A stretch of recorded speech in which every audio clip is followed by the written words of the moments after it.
We're using our Chempro chemical detector integrated into a drone, and then we're going to fly that in first before the first responders enter the space, and all the information that we gather from the hot zone will be delivered straight to the Silver Command. The main advantage of having a standoff detection technology such as the one we are developing is that you don't expose the user to the harsh environment. So in the future, we really hope that this will end up saving first responders' lives so that they don't have to wait for the actual entering of the room and then discover the situation by themselves, but actually get an assessment of the situation using a drone that is not alive. They're normally the drones, they're using all video cameras, or sometimes they have like a duct tape, and now we are making real integrated sensor unit, so both chemical and radiation in same time. I think this is one of the biggest parts of the TOXI-Triage project. It really changes the game of first responders, and they can actually do more accurate work when they actually enter themselves, when they have the initial assessment done by the drone. So they can focus on the intelligent part of the human operations.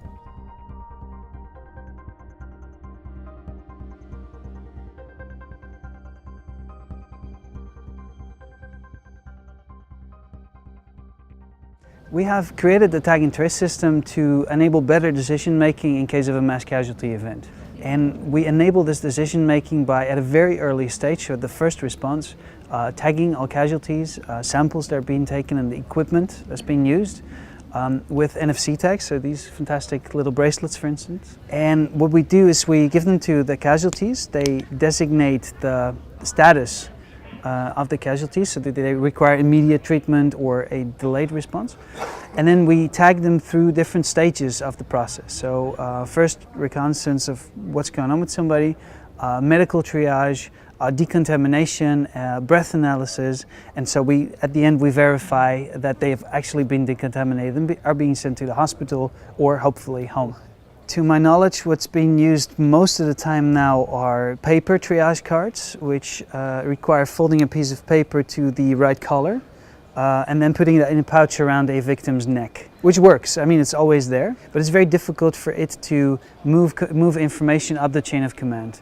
So what happens is that the information stays very local, whereas what we do enables a very robust way of making that information travel to different people. And we do that by storing the information on the tag, so it's physically taken with the casualty, but we also send it through the devices through the cloud, so we can quickly get it to the people that need it most.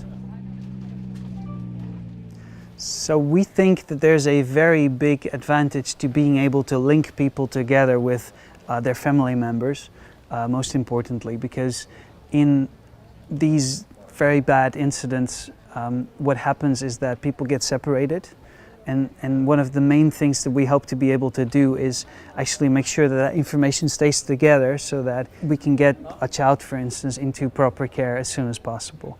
And I think this is one of the major advantages that we hope to bring to response in such an incident.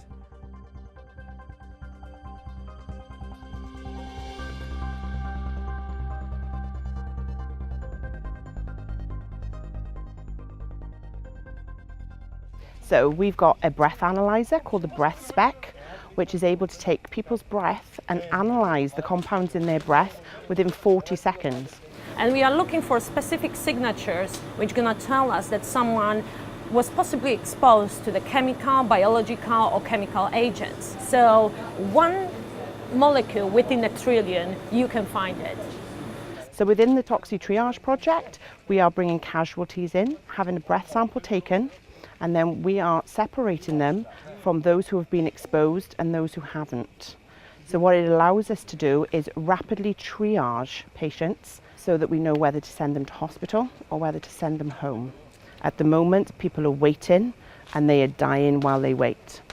And that is mainly because you have the worried well taking up time, and those who are really truly contaminated can't get the help that they need.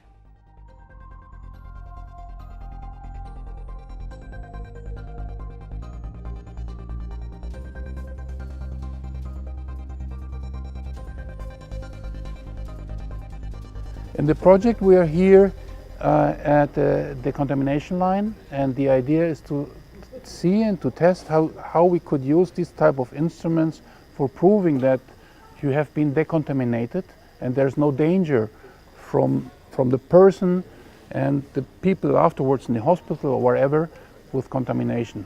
Because we have learned, for example, in Japan, where they had the sarin attack, that a lot of people were contaminated in the hospital. So what we want to do is to check how good is the decontamination process and how good this system will work.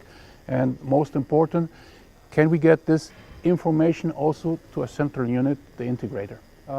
The instrument has an inlet, it sucks the air, and after a kind of pattern recognition method, it identifies the compound, it tells you what it is, and it tells you concentration, range of concentration. So it's a tentative information, but it's the first response you need on site. So you cannot compare it with a lab instrument, but what you need on site is something reacting in seconds so that you have an idea what it is.